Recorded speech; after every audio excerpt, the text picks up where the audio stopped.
welcome everyone. I'm excited to chat with y'all about preparing for the NJSLA-Science test. My colleague Julia and I will introduce ourselves. And if you're watching this as a recording, feel free to make comments in the video. That's always fun too. So without further ado, my name is Brendan Finch. My pronouns are he, him. You can exit me or tweet at me at BirdBrainFinch. I taught middle and high school science for 7 years in Los Angeles at both Los Angeles Unified and KIPP and Green Dot, a couple of different charter networks. I left the classroom 10 years ago, well, almost 10 years ago, to build RocketLed.com. And since then, we've released Inner Orbit, which is the main topic of our conversation for today, aside from Kristin Mongelli at New Brunswick. I wrote a lot of the assessments on the site originally, and now I'm spending a lot of time building sort of like these flexible sense-making practice materials to help reinforce and pre-teach and maybe reteach things that students, either nailed on assessments or struggled with. So we're really, really excited to be working on that. Some of you who are here may be beta testers on that project.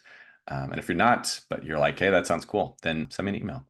And I'm also excited to introduce my wonderful colleague, Julia. Thank you, Brendan.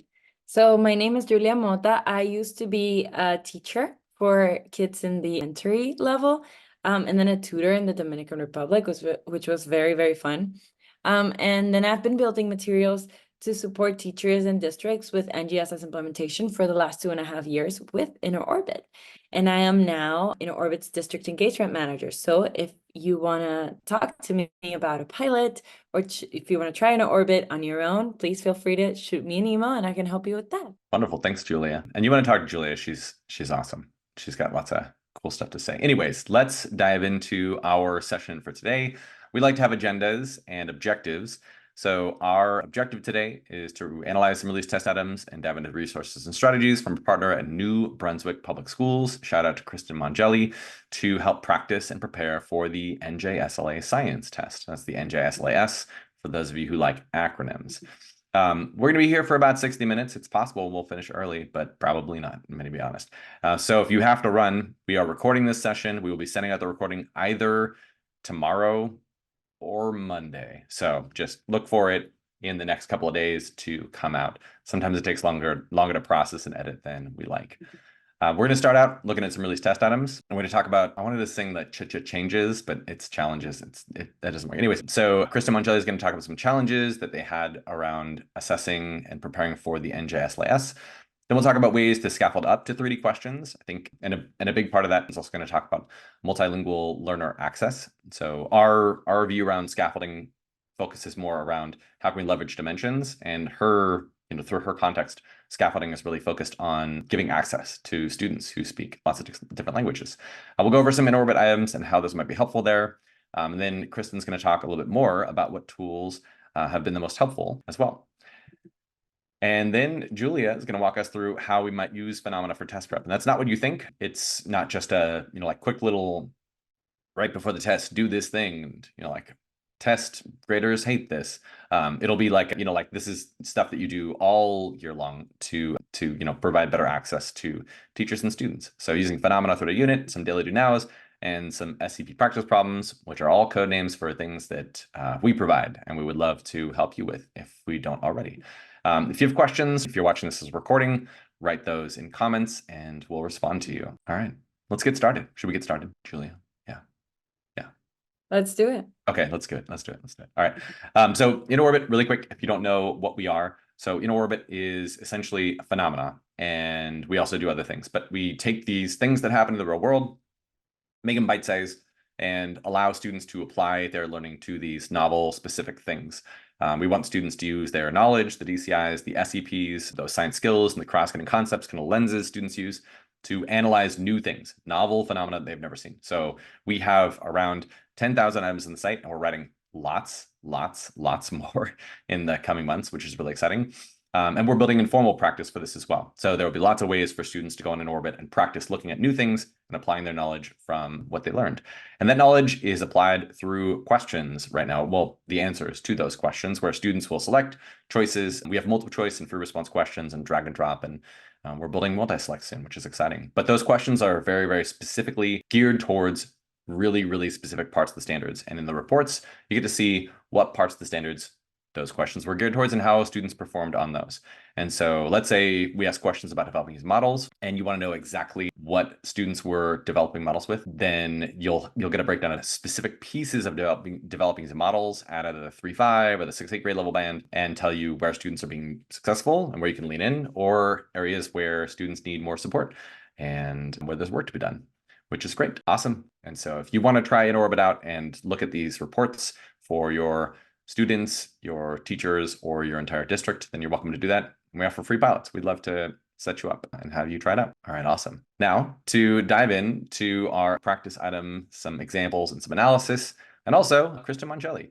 So Kristin is here in, sort of virtually. So we recorded a conversation that she and I had a couple of weeks ago, and I'm really excited to introduce her and her thoughts. She's fantastic.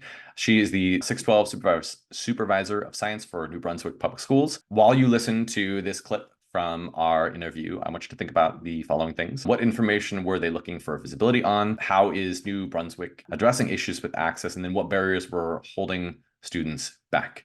A lot of these, coming from Southern California, resonated deeply with me because these are things that I would struggle with as well in my own classroom, because these are the struggles, these are the challenges. So without further ado, let's let Kristin talk a little bit more about some of the challenges that she and her teachers are facing around preparing for the NJSLA-S. As a district, needed more information about how students were doing in each of the 3 dimensions of the standards, so the NJSLA standards or NGSS. And it's tricky to design 3-dimensional assessments that can show you not only how students are performing on the performance expectation, but breaking that down and understanding, okay, for instance, if it has a model involved where students are showing their thinking, if a student got that question wrong, is it because of the model? Is it because of the content? Is it because of the cross-cutting concept? And so we wanted more information about how students are doing in those areas so that we could make instructional moves or make decisions to help support students and teachers moving forward. So our school community has a significant multilingual learner population from historically underserved communities. And we were also finding that some of the assessments that we had were not allowing students to share their full thinking and understanding. And sometimes the language was becoming a barrier. And we want to make sure that all of our students are able to express their thinking and not have language ever be a barrier. So that was something that was also a challenge. And we found that by working with InterOrbit and adopting that platform, we were able to get a lot of this information and be able to see how students are doing in terms of the 3 dimensions, really honing in on what pieces of it we want to focus on. And then we also found that having the different types of questions that we could choose from with different types of data or different types of information allowed for more flexibility and different ways for students to show their thinking. And also InterOrbit has the translator extension in Chrome that can be added on. And while it's maybe not perfect, it definitely helps to provide students with more of an opportunity to access the material. And I know that InterOrbit says they're constantly working on, adding and improving that aspect as well. So we found that we were able to get a lot more information and also help make it a more equitable process for our students when it comes to taking 3-dimensional science assessments. Thank you so much, Kristin, for popping in and talking to us about that. As Kristin mentioned, there are a lot of challenges. I know many of you who are in New Jersey have similar challenges within the demographics that you support. And so finding ways for students to be able to access this, we're going to revisit another topic that Kristin talked about as well, which is how she collaborated with other departments, specifically around their multilingual learner population, to give better access and help to learn herself, and then also to turnkey that to train her teachers around that. Thank you so much, Kristin. So with that, I want to dive into a NJSLA release test item and have us take a look at this and ponder, what we're asking students to do. So this item is around investigating a rusty bicycle. And I'm not going to read all of the parts of this, but essentially there is an investigation and there's a series of questions that students are asked. One of those is students have to decide whether or not these properties that are listed here, so physical state of room temperature, density, mass, and melting point, are all either evidence that there have been a chemical reaction or not evidence of a chemical reaction. And so each of these are listed out for students to choose from to say that, like the iron and the rust are not the same substance. And so that's the question here. So what I'd like you to think about is, how are students applying their understanding of chemical reactions to answer this question? Also, I'm seeing people write comparison, looking for evidence of change, analyzing data, coming to a conclusion, density being a good sign. So they need to know what are characteristics and traits that when they change, it is a change of what the thing is, not just a change of it, which is like physical changes, like there can be mass changes, for example, but some of these other things are evidence that they are not the same substance. In other words, that there was a chemical change that occurred and now a new substance has been formed. So I think students need to understand what a new substance is. They need to understand what the different ways you can test for that are. And so this question, though, on its surface looks really simple. So students need to, just say that something is evidence or is not evidence, but the understandings that they need in order to answer this question correctly. That's why I thought this was a very interesting question, because it looks very simple. But students need to analyze the data that they're given. They need to understand what that data means and how the data was gathered, and then what those properties, what kind of the definition of a chemical reaction is and what the outcome of that is. So I think this is a really interesting question. This is pulled from the middle school release test items from the NJSLA-S. And thank y'all for writing your thoughts down in the chat. Feel free if you have other things to add outside of what you see and what I said. We'd love to hear more thoughts from people, because it's always interesting to hear just kind of like how we're processing this together. But with that, I want to dive into a little bit more about what makes these questions.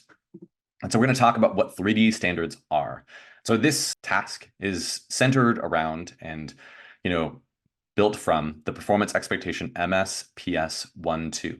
And in that performance expectation, students have to analyze and interpret data on the properties of substances before and after the substances interact to determine if a chemical reaction has occurred.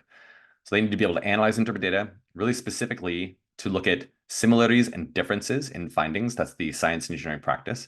The DCIs involve structure and properties of matter. So they should know that there are characteristics of each pure substance, and they're often unique to that substance, and you can identify things by their characteristics. And that when things chemically react, two things come together and new things are formed, and they're different. They have different properties than those original things. And then the cross-cutting concept, which is a lens that students use to look at this, is that macroscopic patterns are related to the nature of microscopic and atomic level structures. So the things we can see with our eyes are, can be explained by microscopic or atomic level things. In this case, it's a chemical reaction. And so that's the performance expectation that bakes all of those things in there. And so these three-dimensional standards, you've probably seen this image before, where we look at, what students do, what students know, and how students think. Those are all baked into there. So what students know are the DCIs, what students do are the SEPs, and how students think, or I like to think about these as the lenses that students use to make sense of and analyze and sort of like interpret science phenomena. And those are the cross-cutting concepts. And all of these things come together, which really interestingly in this multiple choice question, so pulling together the SEP, the DCI, and the cross-cutting concept, to build these questions like this. And there's a lot that students need to understand, know, and process in order to answer these questions. So these are examples of phenomenal questions. And I think it's a really interesting question because it's a multiple choice question. And it's not something that students have to explain their thinking. I think oftentimes we think about, and Kristin talks about this a little bit, we think about free response questions as being the ultimate way of showing that students understand three-dimensional science. And I would like to push back on that and say that it's very possible for us to ask phenomenal questions that are multiple choice questions and gather really interesting, useful data on where students are, with their understanding and where the gaps are after that. So interesting. Now we're going to dive back to Kristin to talk a little bit more about how New Brunswick and she is approaching supporting multilingual learners in science. So They're a New Jersey partner district. And when you focus, I want you to think about these things that she talks about. So what does access mean for all students in her context? What kind of cross-departmental collaboration is she seeking? Then what are the WIDA standards? I had to look this up, I'm going to be honest. And let's let her go ahead and dive into supporting multilingual learners with better access to the NGSS. Back over to you, Kristin. Part of the reason why we looked into Inner Orbit was because through conversations with teachers, we noticed that the current assessments that we had weren't allowing students to show their thinking. We found that there were a lot of open-ended responses. And while obviously Inner Orbit has open-ended responses as well, we were finding that students were feeling they had to write so many different open responses. Students might start to feel overwhelmed or maybe kind of feel shut down. Maybe we were not answering a question or we weren't getting the full extent of what the student knew. So it was hard to be able to tell what the student knew. And we felt like the assessment was kind of acting like a barrier for us to understand what students knew so we could then help them move along further. So we have teachers who are bilingual certified in the district, and we have a comprehensive bilingual education program. We want to make sure that all the different aspects of the assessment are accessible to students. And then also in terms of providing teachers with support, myself and my counterpart, who's the K-5 supervisor, we've been meeting with our bilingual department to personally learn more about the WIDA standards. So we've actually scheduled a training with our bilingual director, and she's going to take us through the WIDA standards, the science indicators, and it's actually really interesting. There's lots of, as we know, interdisciplinary connections, right, between science and ELA and math. So we're wanting to learn more about, okay, what are some specific strategies that we can use in the classroom to help students who are multilingual learners? And we're hoping that we can then disseminate that information to teachers so that they can feel empowered, that they have some strategies and some additional supports that they can use in the classroom as they're preparing students, not just for this assessment, but as they go along in their instruction in general. What are some additional ways that we can support our multilingual learners to make sure they're able to access the learning equitably? All right, thank you so much, Kristin. So super interesting to hear the sort of cross-departmental collaboration. I think, oftentimes things like language learning are relegated to ELA teachers, and that there aren't really tools that are given, even though there's expertise within your school, or your district for folks that can provide supports, that those are often separate. So science and math are kind of grouped together, and then, ELA and social studies are, kind of different departments. So I thought it was commendable and honestly very, very smart to, support multilingual learners and to tap into those resources from in the science department and from an instruction and assessment in science. I know that I worked in schools and districts where we had a large number of students for whom English was not their primary language.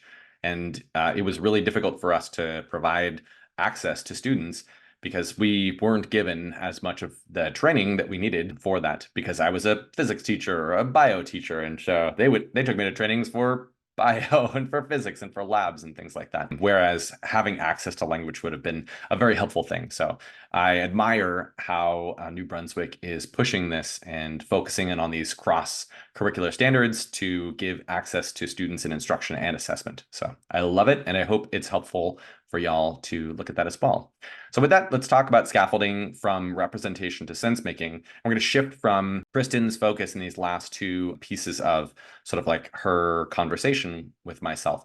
And we're going to move into sort of different ways that we can take the standards and break those up to help scaffold students from understanding, ideas to applying those ideas to make sense of novel phenomena, and also gather data along the way to make sure that we're, being deliberate about what we're doing. So you may have heard the term sense making. So this is this rigorous performance that we want students to undergo at the end of their, assessment.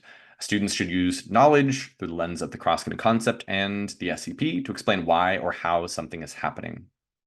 And so what we want to ask is, how can we scaffold them up to that point? So that rust phenomena and question that we're looking at, how do we get them to answer those questions? Those are hard questions, and we need to figure out small steps that we can get up to that. So what we look for are, what are those invisible steps? What are the ways that we can sort of parse the standards into, smaller steps for students, and then how can we collect data on those smaller steps in order to help students be better prepared and teachers be better prepared to adjust instruction and make sure that they're meeting their students where they're at. And so kind of the question that we want to pose is, how do we get students from understanding ideas and knowledge, that's that DCI only understanding, and then apply that through the lens of sense making, so in a three-dimensional performance. And I want to go through a phenomena that we use on orbit, which is, why did the iron wool's mass change? And so this is all about this iron wool, and the teacher places it on a scale and they burn it. And through the process of combustion, the iron wool gains mass. So it goes from weighing 27.37 grams to 29.11 grams. And I think what's really interesting about this phenomena is that students typically think about when things burn that mass is lost. So, you think about like putting logs on a fire and they burn and then there's less stuff there at the end. But this is the opposite. So something different is happening here, which I think is an interesting way for students to think about the process of combustion and also chemical reactions. And it is, it's a bit of a discrepant phenomena in that sense as well. All right, awesome. So this is one of the phenomena in orbit, and along with this phenomena, we have a bunch of different questions that are intended to scaffold up to rigorous sense making.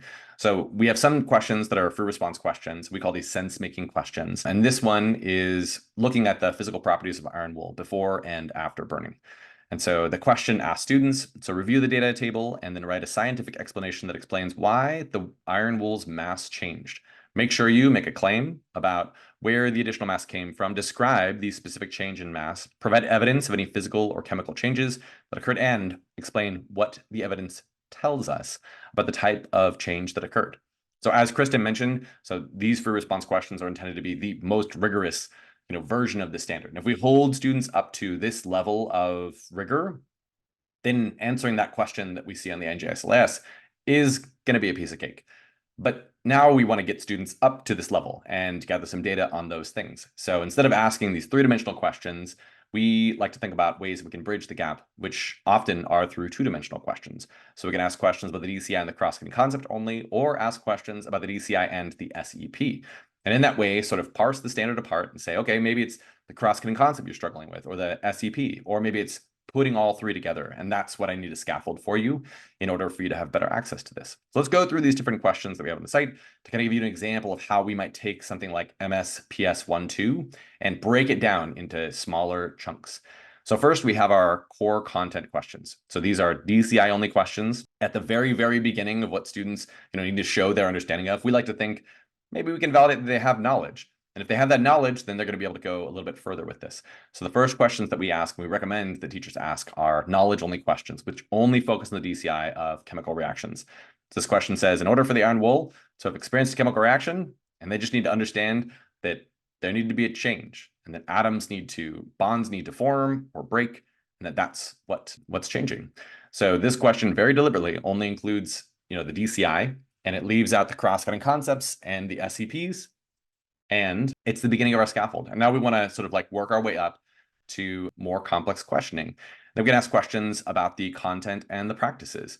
So this is a DCI and cross-cutting concept, or DCI and SCP question that focuses around analyzing turbine data and looking at the understanding of chemical reactions. So students will review your classmate Evan says the only evidence you need to know that a chemical reaction occurred is the change in mass. How would you respond to a statement? So I want students to analyze data and know that change in mass may not be the only way to tell that there's been a chemical reaction, because if water evaporates, it is changing. It's the amount of mass inside of a cup, and that's not necessarily indicative of a chemical reaction. So students need to analyze the data that's given. They need to understand a little bit about chemical reactions in order to answer this question. And then we can go to more rigorous questions, or a different type of rigorous question, which are called our DCI and cross-cutting concepts questions. We call them content and concepts. And in this case, students are looking at a question that says, which of these models best represents what is happening to the iron atoms before and after burning?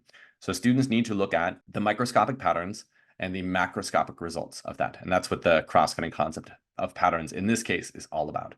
So they review these different models to see which one of those represents what's happening to the atoms before and after. They should understand that there are there are pieces, there are atoms that are bonding, and that more atoms are bonding together, and that's why the mass increases. So they do need to look at the data that's there, but really, without even looking at anything in the phenomena and only looking at this model that we give them, they should be able to see, I get it, because it became more massive. And that's like the whole question that we give them for the phenomena. That is indicative of the microscopic changes that show us those macroscopic changes. So here we're deliberately leaving out the SEP, though you could probably argue that they need to analyze some data in here, but it's not explicit, and that's not what we're aiming for. So in this question, we can identify whether students can identify patterns, and they have an understanding of the DCI. And then finally, at the end of our scaffold, we have three-dimensional questions that are multiple choice. And so you can ask those questions before answering or in lieu of asking those free response questions.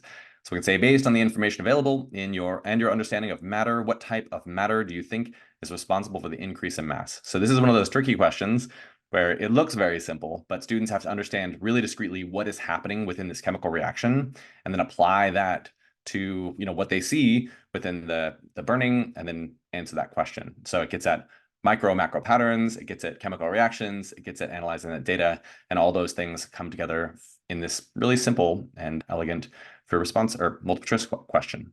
So again, just pushing back on the fact that you don't need to ask free response questions. You don't have to have students construct an entire model in order to show that they understand things in a three-dimensional sense. You can ask really, really elegant multiple choice questions and still get some really, really interesting data from those things. And so on Inner Orbit, we focus on these different question types at these different levels. So do students have the core content they need? Can they apply that content through the lens of the SEP or the cross-cutting concept? And then finally, can they answer those three-dimensional sense-making questions and be able to demonstrate all of that knowledge all together? And so in that way, we ask these questions. And on the site, you can also see in our reports sort of how that comes to light at the end. So once students answer questions on this chemical reaction standard, we can dive in and see what parts of the standard students were successful on, and also areas where maybe we haven't yet assessed. So these standards are super complex, and when we're sitting down with a PLC and we're going to have a data chat, and we're going to figure out where students, understood concepts and where they struggled, at least for the DCIs, this will help us to identify the very specific parts of those standards. We have a data chat protocol that Kristin's going to talk about in just a minute that details and kind of lays out a way that you can look at this data and make really, really specific claims about your instruction and plan for next steps. In particular, with things like the SEPs. So we're not just asking about students doing labs for planning and carried out investigations, but we want them to do much more specific things like the accuracy of methods for collecting data. They have to use data as evidence to answer a scientific question. So kind of like a CER statement at the end of a lab, using data from that lab or experiment.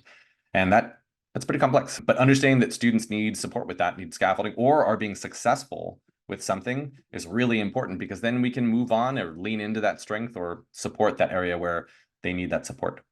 Providing them with access and collecting this data is an obvious first step before you're able to answer those questions. All right, awesome. So with that, I'm going to throw it back over to Kristin and have her talk a little bit more about what tools have been helpful for science prep. So she's going to talk a little bit how she's using Inner Orbit, how assessments connect to instruction, professional learning, which is something that we really, really like to do. And then also thinking about how teachers and students are grappling. What are the things that everyone is grappling with? And with that, I'm going to let you listen to Kristin talk. She's wonderful, a little bit more, and talk a little bit more about this. Back to you, Kristin.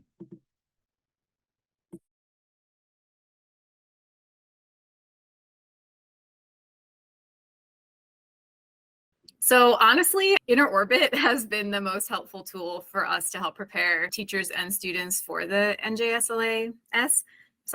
So because the structure of the Inner Orbit platform from the student end, it mirrors the platform on the NJSLA-S. So, it might not be 100% the same, but the fact that it has the phenomenon, and then it has the different questions that you can click through, and it's grounded in some kind of data that it's asking the students to analyze, or one of the science and engineering practices.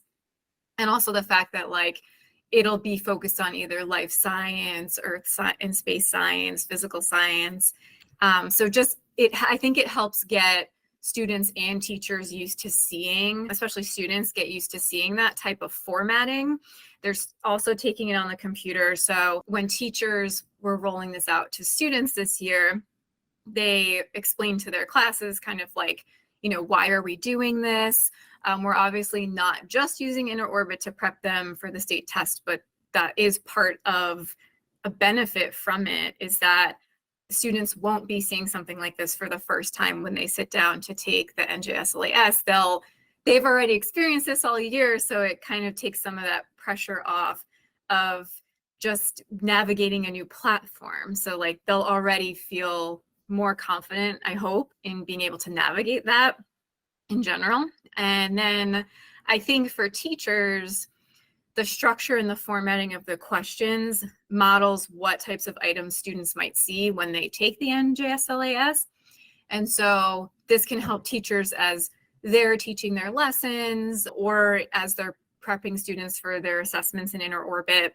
They'll start to also get used to different ways that data might be presented or different ways questions might be phrased, so they can help students, like they can make sure the way these things are worded is, again, like not a barrier. Like they can help break down and prep students like, hey, if you see a word that you've never seen before, like what are we going to do in this situation? So I think it's helping us kind of infuse some of that test prep in authentically. So we're, focused on these district assessments to set the tone of like what we want students to be able to do, but at the same time, we're preparing them for this similar assessment that they'll see later. And I also think as part of our collaboration with Inner Orbit, they provide professional development. So we were able to provide teachers with an intro session in the beginning of this school year that talked about sense making. And it was a really helpful exercise for all of us, like myself included, a learning opportunity to talk about what is our goal as K-12 science educators. And we walked away concluding that it's really to help students make sense of the world around them, because you have to do that all the time, out in the world, regardless of if it's like more science specific or not, you need to be able to do that. And so we want all of our students to walk away being prepared to be able to do that. And so these types of three-dimensional assessments are involved in the sense-making process. So it's modeling and preparing students to be able to grapple with phenomena they've never seen before. And that was something that we talked about as a team, like with our teachers, is like, that's something that we might not have been used to when we were students ourselves. Seeing something brand new and being asked to explain it. And it can definitely be very rigorous and put you outside of your comfort zone. And we talked about how we're going to help scaffold this for students throughout the year, right? And we imagine that the first couple times that they're asked to grapple with this brand new phenomenon they've never seen before, it's going to make them feel uncomfortable. And like, that's okay, as long as we're here to support them through it and recognize that this is a skill that we're going to build over time. And like, we're going to work on it together. And we as the admin team are going to provide our teachers with support so that they feel successful in being able to help guide students through this kind of more rigorous, comprehensive way of learning science. Also, our district implements common assessments every quarter. This year, rolling out using Inner Orbit to do that. So teachers have been able to unpack the different assessment items before they give the assessment as a team and look at which standards are aligned to which question. And they also have the opportunity to think about like, where might students struggle? Where might students succeed? What can I do in my classroom to help prepare students for this? And then after they give the assessment, we do Inner Orbit's data chat, which has been wonderful because teachers get the chance to look at their data and look at trends that they see. And then they talk about like, where did students struggle? Where did they succeed? Because we always want to celebrate where students did well and thank our teachers for supporting their kids through that. And, it's always exciting. And then in terms of like where students might be struggling, we talk about, okay, what instructional shifts can we make in the classroom to help support this? And then that helps me from the curriculum and instruction department to think about, are there resources that my teachers need to help them make this happen? Is there professional development that they need? And so it helps me make targeted, specific decisions about how to help my teachers too, based on the data that we're able to get from the platform. It's been really nice to start with the assessments this year and say, okay, this is the bar. We want all students to be able to do this. So let's figure out how we're going to do this. And so it's been nice to have that foundation of, here are some high quality 3-dimensional assessments. This is what it should look like. And then thinking, okay, how can we make our instruction match this so that we can get students there? And so it's been a great opportunity for teachers to reflect and think, okay, this is where I want students to go. Now I can backwards plan. Well, thank you so much, Kristin. I really love the way that Kristin and her team think about, like, how do we get ready for things like that by, sort of like doing the work every single week and every single day to sort of like build up to what we need to do at the end. It was wonderful to hear that we're able to be helpful around that. And I'd love to hear a little bit more from y'all who are here. So, in the chat, what sort of tools and platforms have helped you with making sense of sense making? Understanding the standards and understanding what students need to do, and also what successes have you had if you're doing these things in your context with common assessments or data chats and looking at data. It'd be awesome to have folks share out other ideas that and strategies or tools that they're using that have been helpful for them. The other thing, just to mention this again, so we're working on some beta materials that are more, we're calling them flexible content right now, but they're not formal assessments, but things to help students before or after assessments. If we want to get them ready for rigorous things, or if we notice there being a gap with the cross-cutting concept or an SEP or their content knowledge through an assessment. So we're working on these beta materials right now. We'll be really excited to release them to y'all soon. So there will be more tools in the future, but right now we have a lot of cool things that you can do with our content. And with that, I'm going to pass it over to Julia to talk about some ways that you can use the phenomena on in orbit or other phenomena that you have and use that for test prep.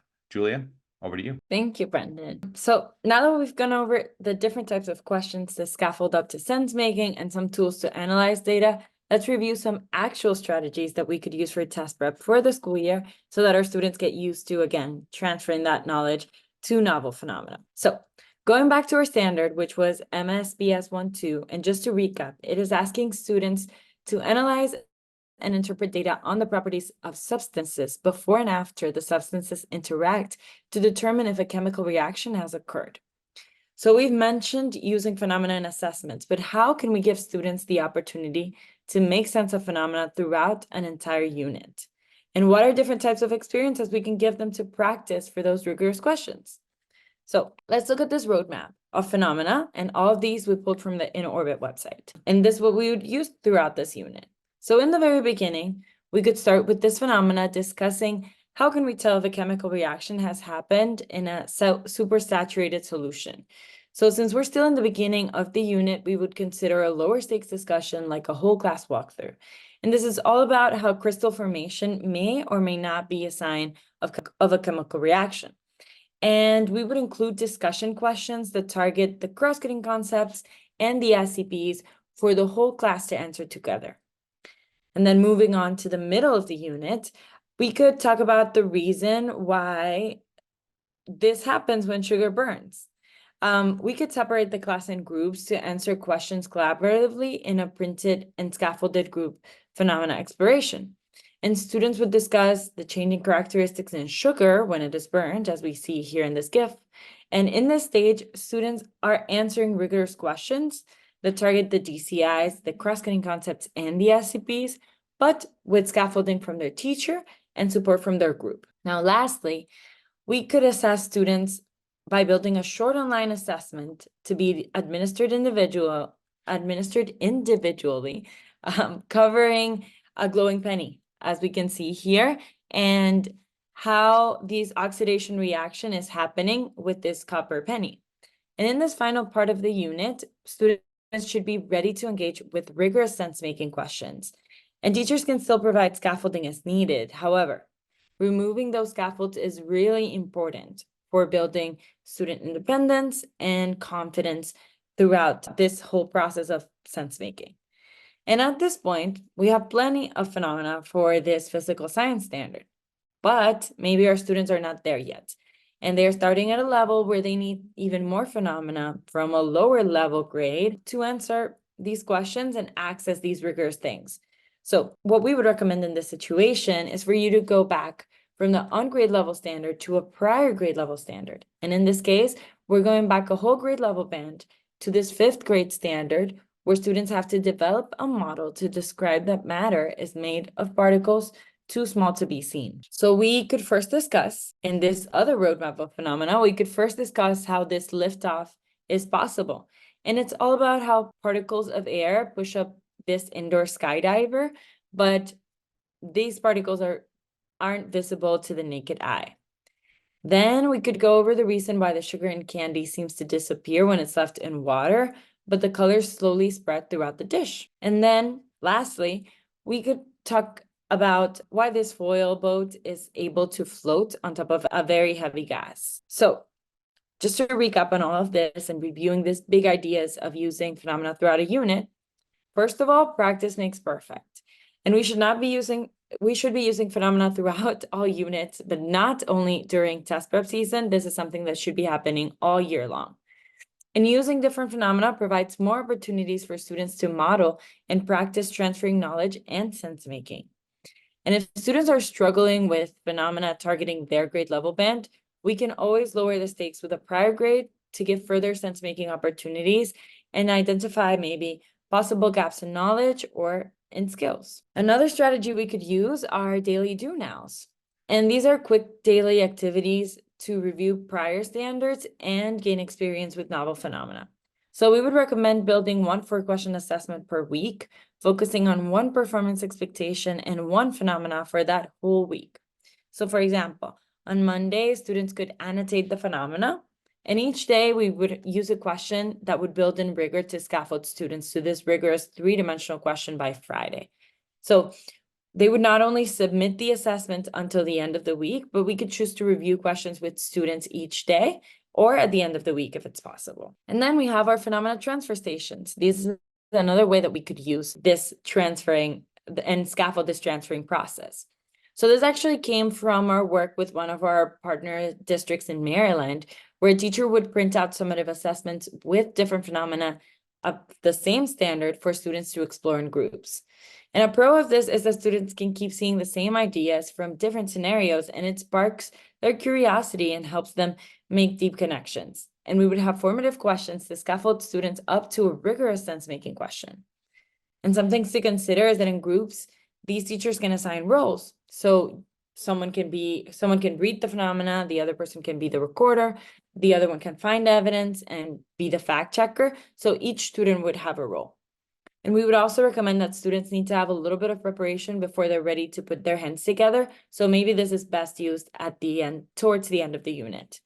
And then we would have a whole class debrief afterwards to make sure we model this process of sense making for students one more time. And then finally, our last strategy are the SCP practice problems. So on Inner Orbit, we have these problems that are content agnostic sets of questions aligned to the K-12 progressions for the SCPs in elementary, middle, and high school with interesting and relevant phenomena. And we are here intentionally leaving out the DCIs and the cross-cutting concept, focusing only on the SCP to build skill and mastery and target specific growth. And this has been a lot of information in just under an hour.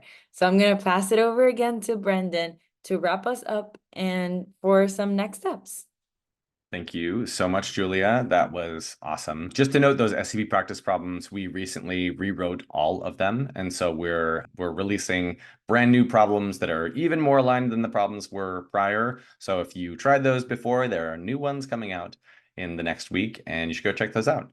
So we did a lot. As Russell is enjoying a piece of chocolate, I hope you also indulge. If there's stuff left over from yesterday, that's wonderful. Or if you got to go dig something out of a cupboard, like I'm going to have to, then that's good too. But thank you all so much for being here and for going over all of this with us. We are grateful for you taking time to, think of different ways to prepare for the science test. If you want to pilot into orbit, Julia is going to drop some links into the chat for us to use. You can also sign up a trial account on your own if you're like, I don't want to talk to those people. I just want to go do it by myself. You're welcome to do that. And so you can click on that second link to go sign up by yourself just to like do your own thing. And then you can contact us later if you want. Follow us on social if you want, or subscribe to our YouTube channel. We post lots of webinars and lots of content on YouTube, and we would love for you to enjoy that content to better, understand and make sense of sense making. You can also email us if you don't want to do any of those other things at inquiries@inorbit.com, and we would love to hear from you. Thank you all for being here. We're grateful for you taking the time and listening. And also, please, let us know if we can be helpful in any way.